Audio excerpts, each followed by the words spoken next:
E aí galera, tudo bem com vocês? Meu nome é Iago Alexandre, sou aluno da UFPB, curso de Biotecnologia. Estou aqui hoje para falar um pouquinho sobre Química Geral. Após a vinheta eu vou dar início à aula.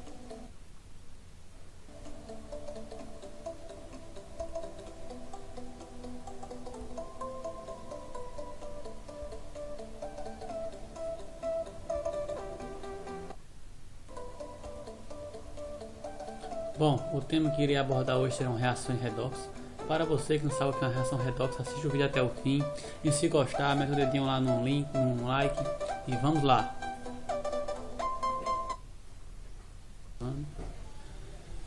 O que é uma reação redox? As reações de redução, oxidação ou oxirredução, também conhecidas como reações redox, são as reações de transferência de elétrons. Essa transferência se produz entre um conjunto de espécies químicas, um oxidante e um redutor, uma forma reduzida e uma forma oxidada, respectivamente. Para que exista uma reação redox no sistema, deve haver uma espécie que ceda elétrons e outra espécie. Oxidante é a espécie que tende a receber esses elétrons. O redutor é aquela espécie química que tende a ceder elétrons. Um exemplo de oxidante é o oxigênio. O oxigênio tende a receber elétrons. Já um bom exemplo de redutor são os metais. Normalmente os metais doam elétron.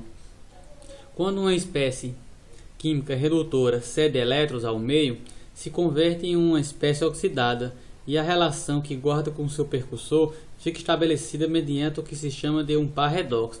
Analogicamente, se diz que quando uma espécie capta elétrons do meio, se converte em uma espécie reduzida e igualmente forma um par redox com seu percussor reduzido. O que é oxidação e redução?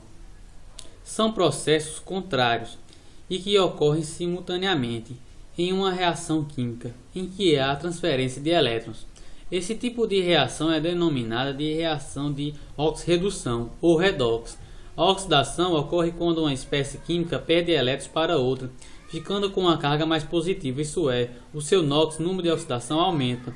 A redução, por outro lado, é o ganho de elétrons de uma espécie química com a consequente diminuição do NOx. Em cada oxidação, há uma perda de elétrons, o que equivale a dizer que um elemento aumentou seu número de oxidação.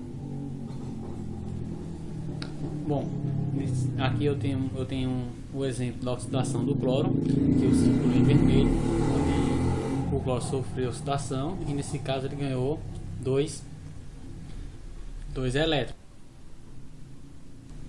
O próximo aqui é a redução do sódio, em que o sódio ele sofreu uma redução e ele doou um elétron.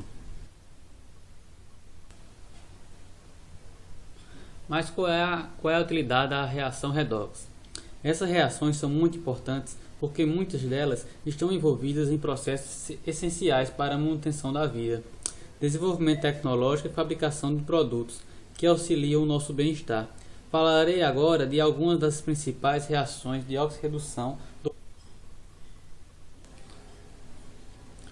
Bom, nessa imagem podemos observar uma caldeira de fundição de ferro. Todo o ferro utilizado na fabricação de edifícios, de automóveis, de eletrodomésticos é oriundo do processo de oxirredução. Essa reação de oxirredução corresponde a um processo feito em fornos siderúrgicos, nos quais o minério hematita reage com monóxido de carbono, obtendo-se assim o ferro metálico, a partir das variações do número de oxidação. Essa espécie reagente e dos produtos é possível verificar quem sofre redução e quem sofre oxidação. Eu grifei o ferro e o monóxido de carbono.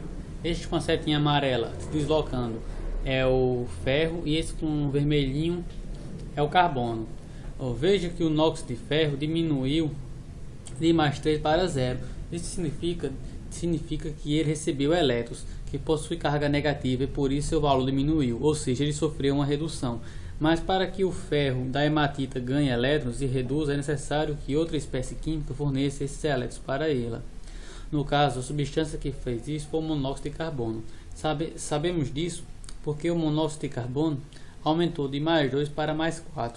Isso quer dizer que ele perdeu elétrons, portanto, Visto que o monóxido de carbono causou a redução da hematita, então ele é considerado o agente redutor. Podemos seguir a mesma linha de raciocínio no caso da oxidação do monóxido de carbono. Sua oxidação foi causada por um agente, por algum agente, no caso a hematita. Desse modo, a hematita é o agente oxidante. Resumidamente, nós teríamos que o agente redutor, ele sofre oxidação, ele provoca redução, ele perde elétrons e seu NOx aumenta. Já o agente oxidante, ele sofre redução, ele provoca oxidação, ele ganha elétrons e seu NOx diminui.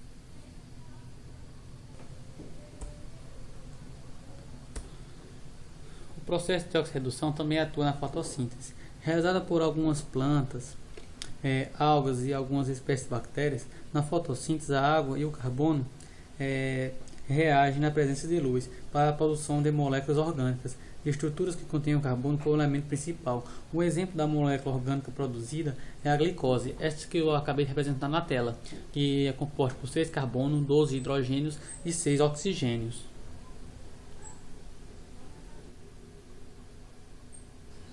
Bom, essa daqui é a reação da fotossíntese. Como você pode ver, o carbono sofreu uma redução, já que o seu NOx passou de mais 4 para 0, enquanto o oxigênio sofreu uma oxidação, visto que o seu NOx passou de menos 2 para 0.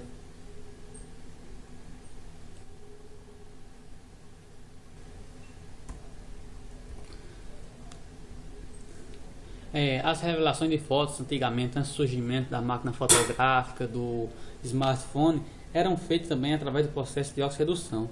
Nas antigas revelações fotográficas, em preto e branco, costumava-se utilizar um filme que era constituído de uma lâmina plástica, recoberta por um cloreto de prata ou brometo de prata. Os íons prata, exposto à luz, reagiu com um agente redutor. E como é o caso da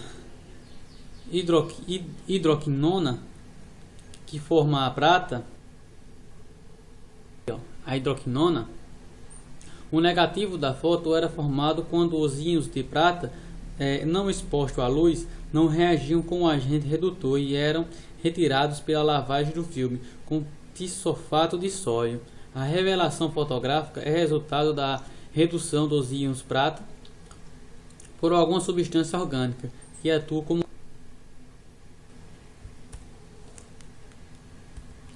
Bom, os alvejantes, hoje em dia indispensáveis nas tarefas do dia a dia, também são oriundos do processo de oxirredução.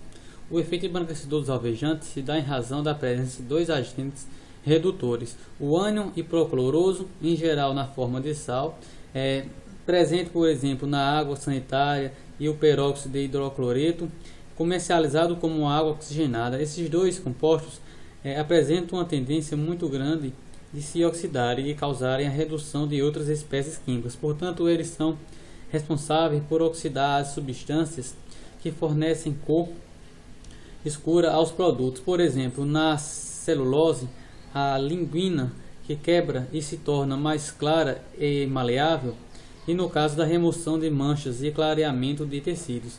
Esses agentes oxidantes causam a oxidação de moléculas orgânicas, como gorduras e corantes. Bom, a vitamina C, muito conhecida no combate e na prevenção da gripe, também é um agente oxidante. Ela é um poderoso agente redutor em soluções aquosas. Ela possui uma excepcional facilidade para se oxidar e por isso é muito utilizada, principalmente em alimentos com um teor antioxidante, ou seja, ela é adicionada a outros alimentos e protege-os de possível oxidação em razão do seu próprio sacrifício. Um exemplo desse processo são as frutas como maçã e pera, que escurecem em contato com o oxigênio do ar, porque elas oxidam, sofrem oxidação.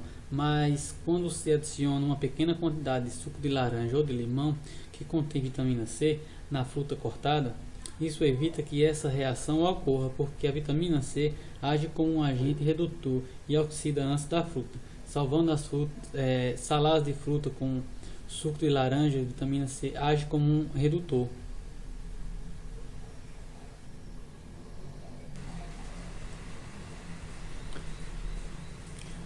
Bom, Um outro exemplo do nosso cotidiano muito comum é a produção de vinagre. Na produção de vinagre, quando o vinho é exposto ao ar, ele se transforma em vinagre, cujo principal componente é o ácido acético. Isso ocorre porque o álcool etilítico ou etanol presente no vinho oxida-se em contato com o oxigênio da atmosfera, resultando no ácido acético. Assim, o oxigênio é um agente oxidante. Inclusive, a origem do termo oxidação está relacionada à reação com o oxigênio. Bom, um outro exemplo da utilização da oxirredução no dia a dia é o exame do bafômetro, que normalmente é imposto a motoristas para saber se ele está ou não conduzindo embriagado.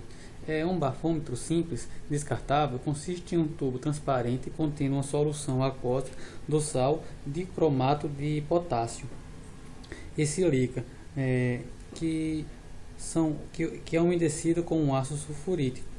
Esse sal, em contato com o vapor do álcool contido na respiração do motorista embriagado, reage mudando a coloração para verde. Isso significa que é causada a oxidação do etanol.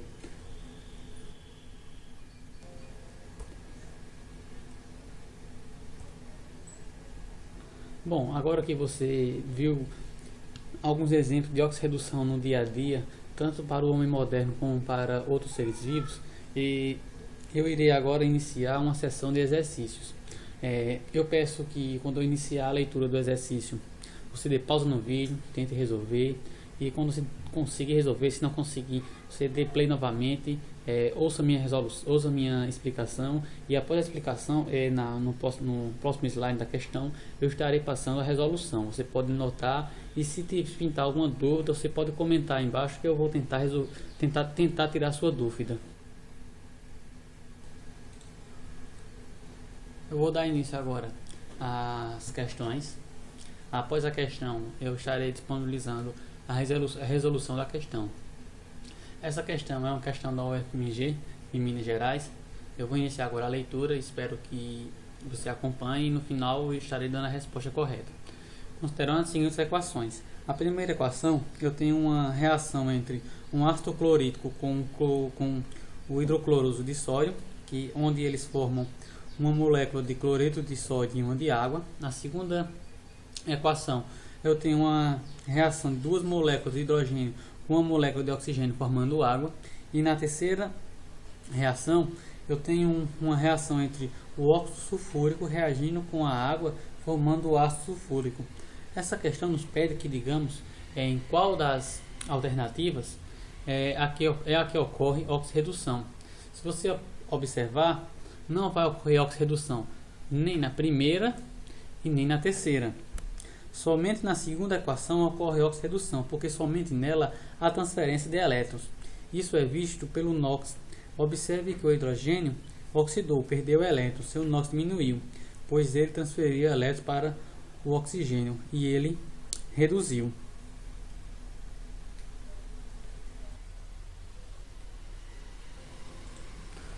Bom, essa aqui é a resolução da questão. Você pode dar uma pausa, vou deixar alguns segundinhos aqui. Você pode dar uma pausa, anotar e qualquer dúvida que tiver, deixar nos comentários que eu vou tentar responder a sua dúvida. Essa aqui é a segunda questão, eu vou iniciar a leitura agora. Essa questão nos pede que digamos em qual das equações não ocorre uma reação de oxirredução. Alternativa A, nós temos uma molécula de nitrogênio mais uma molécula de oxigênio formando o óxido nitrítico. Na alternativa B, nós temos o alumínio reagindo com o ácido sulfúrico. Na alternativa C, nós temos o zinco reagindo com sulfato de cobre, formando o cobre e sulfato de zinco. Na alternativa D, nós temos outra reação, que é uma reação entre o cloreto de estanho reagindo com dois ácidos clorídricos e um peróxido de hidrogênio, formando tetracloreto de estanho e um fluoroglucinol. E na alternativa E, nós temos o cloreto de sódio reagindo com o tritato de prata, formando uma molécula de cloreto de prata e formando uma de nitrato de sódio. De todos os elementos apresentados nas equações, somente a alternativa E não houve alteração do NOx, significa que não houve transferência de elétrons. Consequentemente, não se trata de uma reação de oxirredução.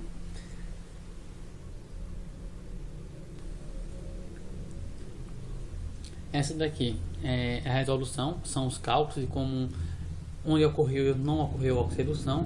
Como está bem evidente aqui, a alternativa E é a única que não ocorre esse processo. Eu voltaria a repetir, dê uma pausazinha, anote, qualquer dúvida deixe nos comentários.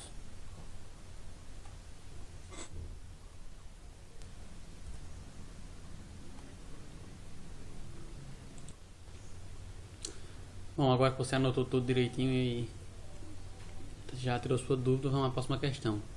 Bom, essa questão ela nos pede que consideramos a seguir a seguinte equação, que representa uma equação de oxirredução. Bom, determina respectivamente a substância oxidada e a reduzida. A alternativa A, nós temos dois flúor reagindo com água. A alternativa B, dois flúor reagindo com um ácido fluorclorítico. Na alternativa C, nós temos uma água e um ácido fluorclorítico. Na alternativa D, nós temos dois flúor e dois oxigênio. Na alternativa E, nós temos dois flúor. Bom, observando, você pode ver que a alternativa correta é a alternativa E. A substância oxidada é o reagente que possui o átomo que perde elétrons, ou seja, cujo NOx aumentou. Com esse elemento é o oxigênio, essa substância é a água, H2O. Já a substância reduzida é o reagente que possui o átomo que ganha elétrons, ou seja, cujo NOx diminuiu. Como esse elemento é fluido, essa substância é o flúor. Essa daqui é a resolução da terceira questão. Você pode pausar e anotar.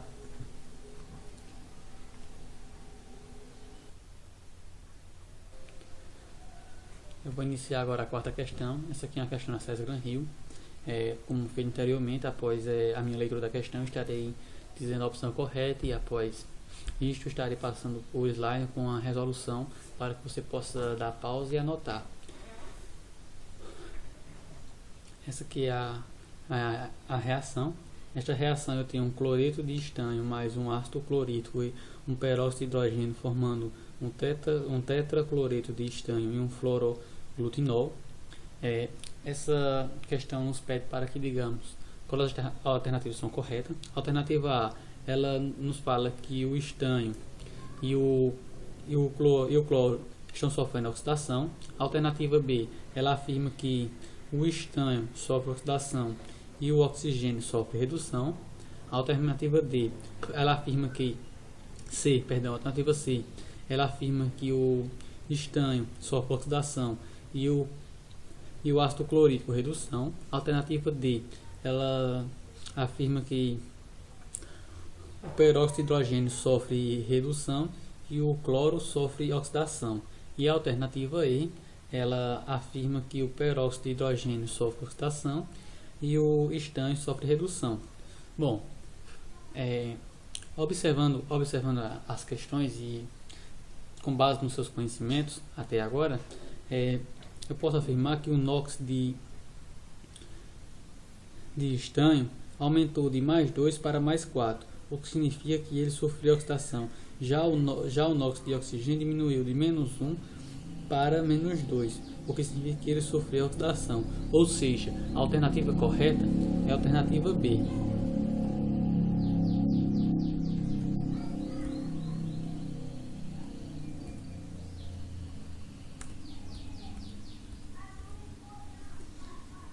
Esta aqui é a resolução, você pode dar pausa e anotar.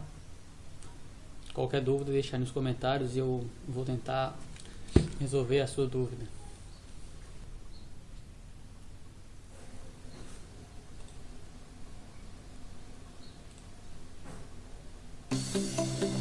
Obrigado por ter ficado comigo até o fim desse vídeo. Deixe seu likezinho aí se gostou.